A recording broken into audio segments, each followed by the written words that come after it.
Emma Powell, welcome to Listening with Leaders. You are the founder of a number of companies, but we're going to keep it really simple. You're the founder of Rise Capital Investments, which can be found at risecapitalinvestments.co. Welcome to Listening with Leaders. Yeah, thanks for having me, Doug. This is such a great platform for getting leaders together and just learning from one another. Thanks. It's the soft skill that's not really taught in school, and it's something that we go by feel, and I love that we're putting a little bit more conscious attention to it. Thanks. It is actually a skill that can be learned and mastered in about 8 weeks. Listening skills, which is it, and that's what I do. I teach people leadership, empathy, and how to be a strong, confident leader by learning how to listen. So that's my thing. But we're not here to talk about me. We're here to talk about you. So what I want to do is find out a little bit about your backstory, who you are, and how the heck did you get into the business of investing? It all started after we started homeschooling our kids, and I felt like we had a lot of time freedom where we could be running around doing what we wanted to be doing. I had a real estate and wedding photography business at the time, but my husband still had a W-2 where he commuted downtown into an office. And so I really felt like that W-2 was holding us back from really having true time and location freedom. And so I was always bugging him about, let's go travel full time. Let's just go on an adventure. Let's move abroad. Let's buy an RV, whatever I could come up with. I have a high novelty seeking personality, ADHD. And he just said, if you could figure out a way to pay for it, I'm on board. But he felt the pressure of supporting 6 kids and a wife and basically he took that very seriously. Even though he is very adventurous, I used to call him the Mountain Dew boy when we first met because he was always spontaneous and running off to do something. But that pressure of supporting a family and being mostly the sole provider, he really did take that seriously. And I think that as he approached middle age, it was just basically getting to the point where I felt like it was getting in the way of us living life and being chained to a desk. As he got laid off from that job, and we suddenly moved across country and had to rediscover ourselves. And so then I realized I didn't want to restart my photography business. It was just too labor intensive. It was more of me trading my time for money. And so because we had done well on the house that we sold in Texas, I decided to take most of the profit from that house and go and start a real estate investing business. There's something about where we moved from Austin into Salt Lake City, a lot of real estate investors, and they had a lot of meetups. And so as I was going to business networking events, I was running into so many real estate investors and learning about what they're doing. So I joined some of their local clubs. And once I got that glimmer in my eye of this could be part-time work for me that could not only make it so I can spend more time with my kids, my homeschool kids, but actually could retire my husband and we go on an adventure. And so I really got excited at that point that we could both be working part-time, retire early, and travel around on passive income. And I thought, let's go down this rabbit hole. So 6 years later, here we are. And 6 years later, you are having a sufficient passive income to be able to do whatever you want, and you don't live anywhere. You travel with your kids and probably a very large RV. They wish it was bigger. They were. We've got 3 of them with us. Swim pool off the back deck, right? Pretty much, yeah. And just out of curiosity, where are you calling in from today? We are just outside of Dallas, Texas. We actually bought an RV park on Lake Fork. It's a trophy bass fishing lake, one of the best lakes in the world for bass fishing. And so we picked up an RV park here late last year, and the solar eclipse went right over it. And I saw that on the map, and I said, let's take an RV out there and do the property takeover in person and get to enjoy watching the eclipse, because we were planning on being here for the eclipse anyway. So it ended up working out very coincidentally, or depending on what you believe, some higher power telling us like this is where we need to be right now. So you go from being a wedding photographer to becoming a real estate investment person. That sounds like a journey and a learning curve. Oh yeah. How did you make that happen? I was actually sitting in a real estate investing conference, and it was called Raising Capital, so raising investor capital. And I knew a lot about that because my husband worked in the startup space. And so there was a lot of angel, seed, and early venture capital coming into those businesses. And I have a degree in entrepreneurial management. So a lot of that degree was spent on how to fund a business through those early phases with the angels up to VCs. And so I knew raising capital from investors. I had invested in a few things myself. I knew it was a thing, so I'm like, I need to learn how to raise capital for real estate. So if you want to do commercial real estate, unless you are wealthy enough to pay for it by yourself, you have to do something called syndication, which means you basically just join forces with other people. Somebody's got to sign on the loan with a high enough net worth.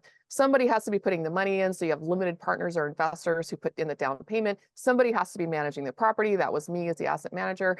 And I didn't know how to raise capital, and I was struggling to fund the deals that I found because I was not that good at raising money. So I went to a conference on raising money, and it was all about marketing. And I remember saying that I'm a marketer. I have a graphic design certificate. I have an information design background. I used to teach online courses for graphic design. And what I basically did for all the companies I worked for was marketing and content management. And I sat there thinking, I already do all of this. So I'm just going to become a capital raiser. Wasn't really very good at the asset management part of things, like the day-to-day property management kind of stuff. I found it to be annoying, and I just want people to solve their problems, more of that CEO mindset. Right. Where I'm like, we pay you to do this, and why are you asking me what color the carpet should be or what to do about this problematic tenant? I just really wanted to keep them on track at a high level.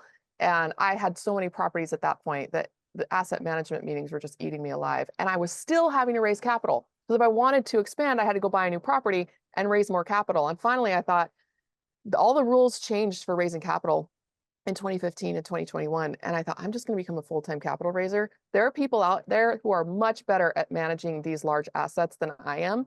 And I'm talking about retirement. I got one foot out the door. That's absolutely not someone that you want doing the day-to-day on your property. So I met people who were just doing a fantastic job on the management side. And I thought, I just want to raise money for your deals. And so we started a fund, a syndicated fund.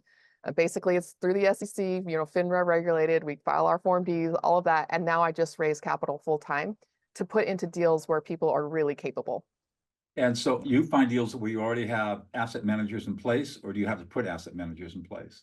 No, basically, when you raise capital, if anybody who's in the startup space raises capital, people come to you with amazing deals because they know that you can get it done. Whether you're a lender or you're an equity raiser, it doesn't really matter. If you have the ability to bring in capital, people just bring you deals. And so what I found was when I was looking for my own deals, I was having to sift a lot through the garbage that wholesalers or brokers or talking to sellers directly, like the owners directly.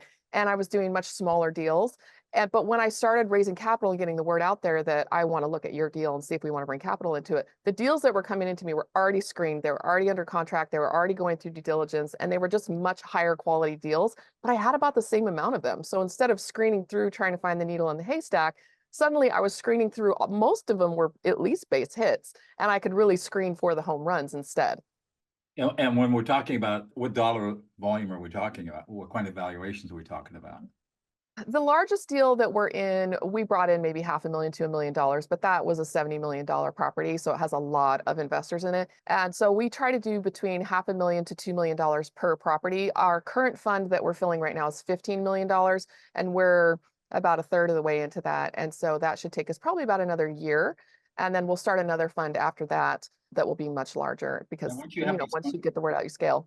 Once you have these funds created, how are they managed? They've got to be managed financially, but they also you have a physical asset that has to be managed.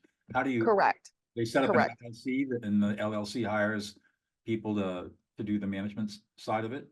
Yes, so we have what we call the difference between property management and asset management. So property management is the property manager who has a leasing agent there, who's walking it, picking up trash, hiring the maintenance guy. So that's property management. And then you have asset management is a step higher than that, where we make sure that the property manager, we're managing the managers. Right. And also the owners or the sponsors who are managing that property, they're doing more asset management than we are. We're just making sure that the financials are sound, that there's no funny business going on, that it's being managed in a way that is sound and has good business practices. And that's where me being a former asset manager, former owner come in important, because now I have the experience to know what a well-managed property should look like.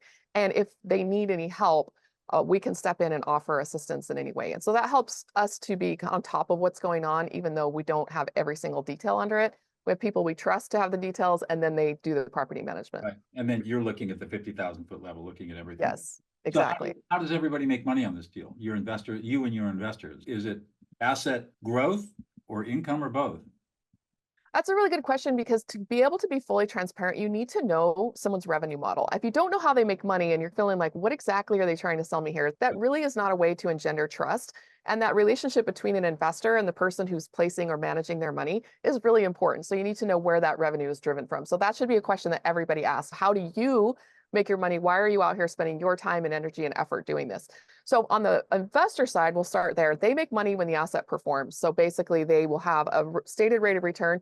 We have two options. They can either invest as a lender, which means basically like a hard money loan where they're putting money in and they're getting a stated rate of return and interest rate. And that is something that people do when they're just looking for really consistent cash flow and lower risk, because the lender is going to get paid before the investor. So if they want to invest equity, that's more like profit sharing. And so there are stated profit sharing splits. So they get the first, say, 7 to 8%. And then after that, the managers and the investors share it at something like an 80-20 or 70-30 split. Just really depends. That's called a waterfall. Just seeing like, where is this money coming from? Who's getting paid what? And there'll also be an asset management fee that's being charged by the fund manager, by the sponsor. Like the property manager charges a property management fee. That's an expense that comes before profit. And so there'll be some asset management fees. And the way that we earn our asset management fee is by finding the great deals, placing it. If it's a loan, we do our own loan servicing in-house. So if they need more construction money, we inspect, we release that. We make sure that all the K1s are done by the end of the year. So that's the management fee on the lending side. And on the equity side, it's basically we're taking a pool of capital that our investors are trusting us with, and then using that pool to go and negotiate for better terms. So we're either going to get a higher percentage or we're going to get a higher split, something like that. We want the investors who invest with us to be doing as well as they would be if they invested directly with that sponsor, because maybe they didn't know them or they needed us for the introduction. Or in the best case scenario, we want to negotiate a better deal. So if they go through us, they're actually going to get a better deal than if they went to that sponsor directly. This does not sound like a part-time job. This It, sounds like a very sophisticated, multi-pronged business that requires a lot of attention.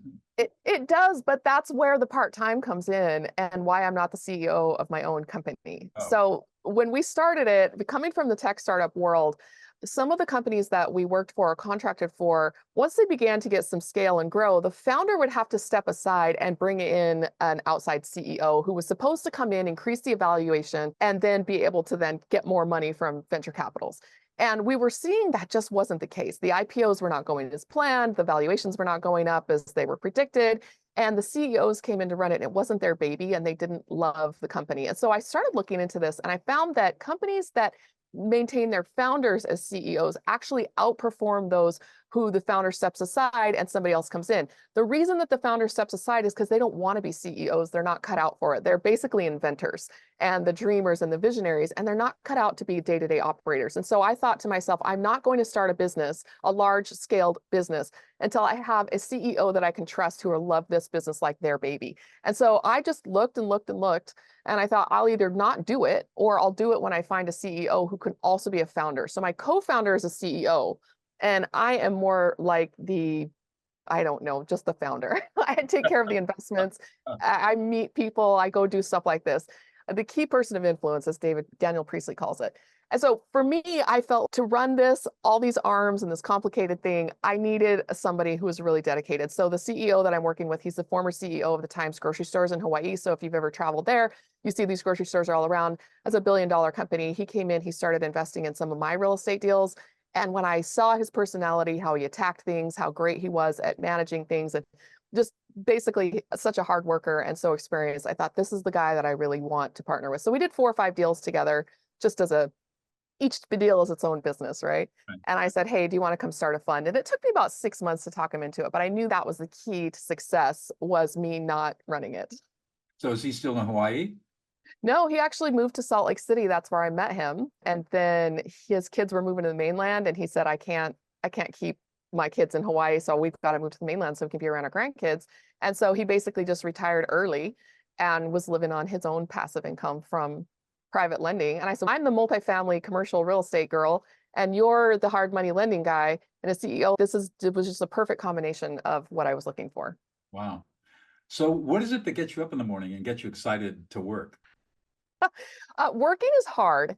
Living on passive income, you get very spoiled. It ruins you a little bit. And so it really diminishes my work ethic. We're almost 50, and I feel like it's time to maybe start slowing down a little bit. So what really gets me out of bed, even though it's hard, is 6 years ago when we first started in this, there were people who were trying to raise capital from us. Like, we had some capital to invest, and they wanted it. And so they spent so much time with us, educating us, befriending us, and they are still my friends. At no point did I ever feel like, if I don't have money for these people, they're just going to abandon the friendship with me. I felt like it was a good business collaboration, and I learned so much from them, and they were so patient. I invested some money with some. I didn't ever invest with others, but we're still friends.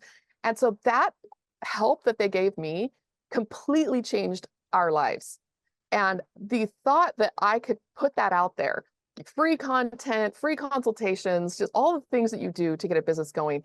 I felt like if that can change somebody's life where they're a hard worker, they're earning good money, but they don't want to work until they're 65 years old. They want to retire early and either go start a nonprofit, spend more time with their family. If they have a large family, sometimes that's the best way you can contribute to the world, is by turning out some high quality adults, either their kids or their grandkids. And I just found that people want to give back. They're so altruistic and they think, oh, if only I didn't have to work 40, 50, 60 hours a week, what would I do with that time? That really moves me, because then we're creating kind of an army of philanthropists where I'm teaching people how to get financial freedom, how to retire early and do themselves 2.0. How are they going to give back? And the people that we work with are so amazing that way, because they're almost there, they're almost ready. They just need a little bit of help to see it and figure it out and make that commitment to becoming financially free, time and location freedom, and then the dream of how they're going to go out and give back. So that really excites me. That's really cool, because I've learned that I have had to reinvent myself a number of times. And I think that my legacy project is Prison of Peace, where my co-founder and I started in 2010 training 15 women in the largest, most violent women's prison in the world, how to become peacemakers to stop prison violence. Beautiful. And I knew, but I really learned that service to others is what creates meaning. It's not about money. Yes. It's about how can we make this a better place? And in my particular case, how do we go into the darkest places on the planet and bring light? So that's great that people are able to invest. Now they have the freedom to, as you say, become 2.0s, right? Version 2.0, reinvent themselves, and hopefully are able to serve others who are not so fortunate. And Exactly. I think that ultimately is what gives meaning in life. It's not about the money, it's about the service. So that's really cool. Good for you. Yeah. What is it? You said this a little bit, but I want to dive into this a little more. What is it that's unique about you, Emma, that makes all of this work? I ask myself that because you hear people will get into a business or something and usually are trying to sell you something, and they say something like, if I can do it, anybody can do it. And they'll be, because I'm not that smart, I'm not that educated, I didn't come from a great family. And I think to myself, okay, what is it about me that has this drive and this passion? And honestly, I had an experience right after I got out of high school where I didn't have a car. My parents were not helping me figure out how to get to college, how to get to work. They wouldn't give me a ride. I didn't have a job. I couldn't buy a car. I felt like I was in this catch-22 of life. I couldn't get to college if I didn't have a car. I was graduating from high school and I had nothing on the horizons. I wasn't dating anyone. I think they just hoped I would get married and move out or something. I was not in college. I did not have a car. It was a pretty horrible time for me to figure out, like, where am I going to go from here? And I had this job offer from somebody that I babysat for, that if I became their nanny, that I could work there basically 6 to 6, 5 days a week. And I thought, well, that's great. But my dad couldn't give me a ride there that early in the morning and I didn't have a car. And so that didn't work out. And I was so angry. Like, I love my parents. They were great parents. But in this particular aspect of helping us kind of transition into adult life, I thought they did a good job with my siblings. I'm not really sure what happened with me. I don't really know. So I had this idea that if I lived where I worked, then I wouldn't need a car, but then I could save up and eventually buy a car. And so I was going to become a live-in nanny. And so people who hire live-in nannies are not like the rest of us. And so I found a family that hired me. They lived in a great area near Seattle, where I grew up, on Mercer Island, if you're familiar with it. They were both physicians in downtown Seattle. They were both the leaders of their divisions. They went to Stanford Medical. I think he was summa cum laude at Yale. And these were just people that I didn't normally hang out with. I got to live with them for a year and a half. And I got to see the books on their library shelves. I got to see how they argued. I got to see their problem solving. I got to see how they parented. They were very high achieving people. And that meant in their personal lives as well as their professional lives. And I just got to sit back and see how these people tick, the kind of vacations that we went on. They lived in a nice house, but they didn't drive fancy cars. They didn't have fancy clothes, but we went on some nice vacations. Like, we would go to Hawaii and stay at like the Hilton Village, these kinds of places. And I just felt like there are people out there who live like this, and not only them, but all their neighbors. And so I don't think I realized it at the time, but looking back, that experience moved me in ways that I didn't realize that it moved me. And it motivated me to do well in school. It motivated me to do well financially. And it motivated me to build my character by reading all the same self-help books that they were reading, because they argued like they were a self-help book. And I would sit there, oh, this is how disagreements are supposed to be worked out. So That was powerful in my life. And I think that really is where it all started, the seed. Interesting that because I teach people how to stop fights and arguments in their lives forever. Yeah. And You have another argument again after you learn the skills that I teach. exactly. It was like that. It was like when you disagree, you treat each other with kindness, respect, you reflect back what the other person is saying. And even if you don't agree, there's a disagreement, there's no fighting, there's no contention, there's no yelling. And that was, to me, it wasn't like I grew up in a house that yelled all the time. We didn't have a lot of contention either, but we certainly did not have those kind of problem solving skills. It was fascinating. Yeah, absolutely. So this show is called Listening with Leaders. It's about listening, but tell me about the importance of leadership, listening, and leadership empathy in your business. Oh, so this is something I'm really good at and something I really struggle with. On the empathy side of things, I feel like I'm almost too empathetic. I sometimes have to detach myself emotionally because if I can't help or I can't do something, I freak out. I don't know how to handle the situation. It's just like a man who wants to fix his wife's problem and he can't because he's just supposed to be listening. Right. That's how I am with my kids. It's very difficult for me to not just dive in there, and I'm right down in with them. So the empathy there, I have to actually make sure that I control that desire and that urge to feel like it's me in there, it's my problem, and let's get down to the solutions, and really just reflecting back. And listening is another thing I really struggle with because I am an introvert who loves to talk. So I not only love to be alone, but when I am with people, I will dominate the conversation. And so one thing that's really helped me is actually those sales conversations where I'm the one asking the questions because he who asks the questions controls the conversation. And that was a turning point for me to recognize that. So now I'm asking the questions and then I get to listen to their answers. And I found that it was just relief to not have to be the one talking, to just get to sit there and get to know this person. It's almost like qualifying leads portion of sales. Is this the kind of person that would be interested in investing with our fund? Is this the kind of person who would be interested in helping us market their own investments? I don't know. So I just get to ask questions and find out. And I'm solving a problem in my head. Which funnel does this person belong in? Which workflow in my CRM does this person belong in? And the only way I get to know that and solve that problem is listening to what they're saying. And then I'm solving my own problem by helping them solve their problems by getting them into the right funnel, making the right introductions. Interesting. So the first part of what you were talking about had to do with problem solving. And so you have that when you see somebody who's struggling or has an issue, maybe your kids, maybe your investors or whatever, your urge is to help them solve the problem. Yes, which is not actually Not the very right good. way to go. Right. You think it is. You think it is. You think people will respect you if you're smarter, or you think people will respect you more if you help them with things. But really, it's just unsolicited advice, which is interpreted as criticism. That's right. Think about how many times you've had a problem where you've been upset and emotional, and somebody's, hey, Emma, if you just did this, it'll all be taken care of, right? Yep. Don't want to hear it. All does is piss you off. Yep. Right. Yeah. So let me tell you what's going on. Give you a little quick coaching tip here. Awesome. Anxiety. When you see somebody else who's got an issue that provokes anxiety inside yourself that you may or may not be aware of, and your urge is to solve the problem to soothe your own anxiety. And that's what's going on. So the trick is to learn how to recognize and manage your own anxiety. And the way you do that is ignore the words and listen to the emotions. Mm. And you only reflect emotions. You never reflect words. Yes. With the use statement. There's some brain science behind this. It's really powerful. But that's the secret. And it's fascinating that you say that because when I first found you, we went and listened and read some of your articles. And I told my husband, I said, look, this is very simple right here. We're just going to reflect those emotions back, help them name their emotions. Just like we did that with our little kids. Are you feeling happy? Are you feeling sad? But for whatever reason, once they learned the words for emotions, we stopped there. I said, this is like taking a step back into the simpler. And he just sat there and he looked at it. He said, I don't get it. He's a problem solver too. There's no question about that. It's counterintuitive, but there's some really powerful brain scanning studies that show why this counterintuitive idea works the way that it does. And it goes completely against the way we think we operate, but it's really powerful. And when you label the emotions of your kids, what the studies show is that if you start around 2, 3, 4, 5 years old, by the time they're 12, they're 2 grade levels ahead of their peers. Wow. Emotional development grows with their cognitive development. Most parents don't coach their children in emotional development. So their emotional development stops at around between 6 and 8 years old. And it never gets beyond that.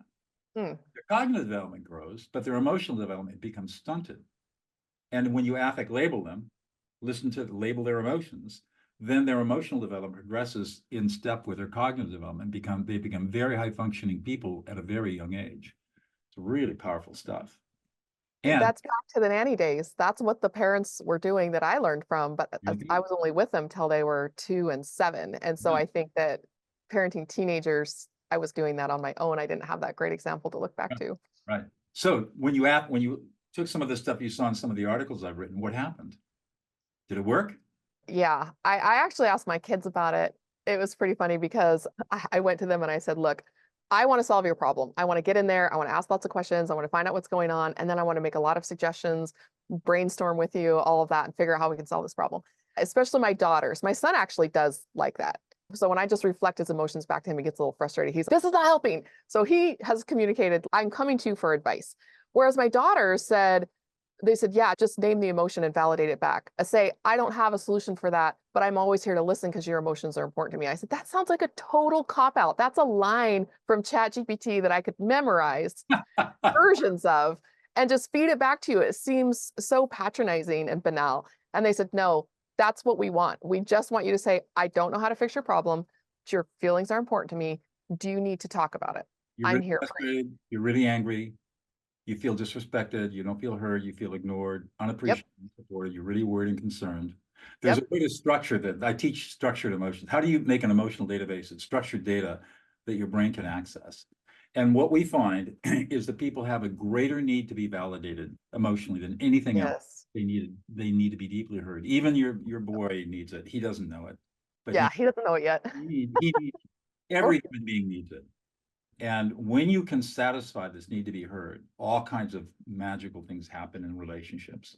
Yes. And that's leadership empathy. It's learning how to recognize and reflect the emotions of the people around you. And it's not weak and it's not soft. It actually makes you strong and confident because you can walk into any situation, no matter how intense, and know exactly what to say and how to say it, and know that the situation is going to calm down.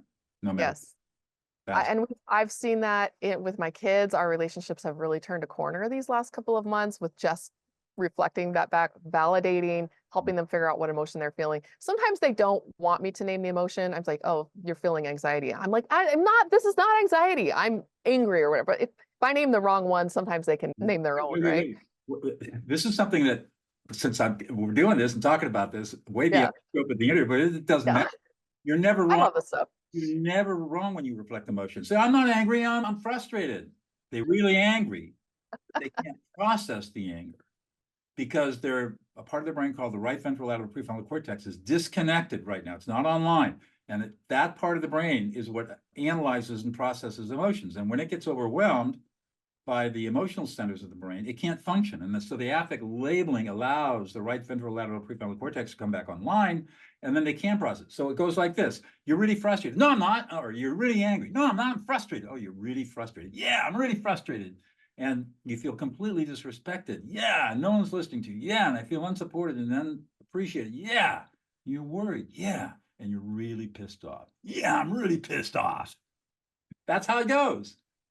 So never assume that you're wrong because you're not. Your brain knows how to understand the emotions of another person. This goes back millions of years. Our brains are hardwired for understanding the emotions of another human being. Yes. There's really interesting evolutionary biology behind that. But it can't be, whenever you do affect labeling, it can't be wrong. You will never be wrong. Just hang in there, keep reflecting, and then cycle back to the emotion that they rejected, and they'll eventually say, yeah, exactly. That's what synonyms are for. We could go on for hours about this, obviously. Yes, yes. But that's what the podcast is about, is like finding business success through this. I think I found it in business before I was able to then truly deeply implement it with my kids. So I started with my kids and then I went out to my business, really started consciously learning these skills. There's a lot of autism in my family, and it's almost like we have face blindness when it comes to emotions. It's very difficult to read that. But when you start learning about it from a conscious perspective, you actually become better at it than people who don't have this disability or this naturally lower ability, because that consciousness will overcome the subconscious person who's just winging it. It's like when you ask somebody who speaks Spanish, why are you say it like this? And they're like, I don't know, that's just how we say it, because they've never really studied the grammar and the structure and the etymology behind it. And so people with autism, I find, or introverts are sometimes better at this because they're like, why can't I do this? And they start studying it, and then they really get the hang of it, almost mechanically at first, but then it becomes ingrained Well, with practice. we teach it mechanically, but then it becomes natural within 8 weeks. It becomes a normal part of the deal. And it's all supported by brain science. And there's a long story about how I developed all this, but you're right, it's extremely powerful. And once you start using it, you'll never go back because you're able to see people at a completely different level and way than you've ever seen them before. In the sales conversation, for example, what I've learned and what I teach is validate, ask a question. Validate, ask a question. Really, you're really concerned about this because, and they said, and tell me more about what's going on. Yes. And you never, telling is not selling, as you constantly, but you just don't ask a question. Validate first, then ask the question. And that's validate what they say and feel, and then ask a question, get them to pull out more. Yes. And that's the selling conversation that works. And this is what has helped the pitch deck side of the business, the marketing side of the business, because most people will hire a VA or somebody to put their pitch decks together, and it may even look pretty, but from an information design standpoint, it's not there because they're really not going in and asking themselves a question like, what is most important to my investor? What does my investor even care about? How am I going to present this to a way that will appeal to investor, answer their concerns, get them excited? And that's where good marketing design comes in, is thinking about that customer underneath and the psychology, and me asking the other sponsor or the founder, what is it that your business is doing? What do they offer investors? And we're going to tell that story. That's a difficult thing to do. It's very subtle, but it's the same kind of thing. As you need to be able to validate what that investor might be feeling, ask the questions and answer them before in the pitch deck itself as a single body. So that's probably one of the reasons I love doing marketing and pitch decks, is that emotional psychology part of it. One more question, I'll let you go. What is one thing about yourself, Emma, that we would never know about unless you revealed it to us? Like it's not online or anything? Yep, something I totally share a lot online. unknown about you that we wouldn't know unless you revealed it. I'm pretty open online. But what about you? There must be something about you that's interesting or different that we wouldn't know about unless you revealed it to us. Goodness. Wow. I don't know. I share very freely online. I feel like there's a lot but then at the same time, I'm also very private. You wouldn't know, for example, that I'm a jazz violinist. There you go. I wouldn't know that you're a jazz violinist. I play the guitar. I don't share that online because I'm not very good at it, but I play the organ at church and I play the piano for a children's choir. And one day I thought, I want to learn how to play guitar. I don't know what seized me. I think it's because I had learned how to sing. I had to actually go through voice retraining because I was having severe throat pain. And so I had to go into a speech therapist to learn how to speak in a different way to avoid the throat pain. And it made me a better singer. And I thought, well, now I can sing. I can play the guitar. So I picked that hobby up a couple years back. Thank you so much, Emma. This has been an amazing conversation. Really appreciate it. Thank you so much. It's just, this stuff is so fascinating, and it makes anybody in any situation, parent, business, whatever, not just a better leader, but just a better person. It changes lives. And like I said, way back when I was a nanny, all the way up to now, these concepts are the ones that have the biggest impact in my life, my business, and my relationship. So thank you for getting the message out there, and thanks for having me on your show. You're welcome.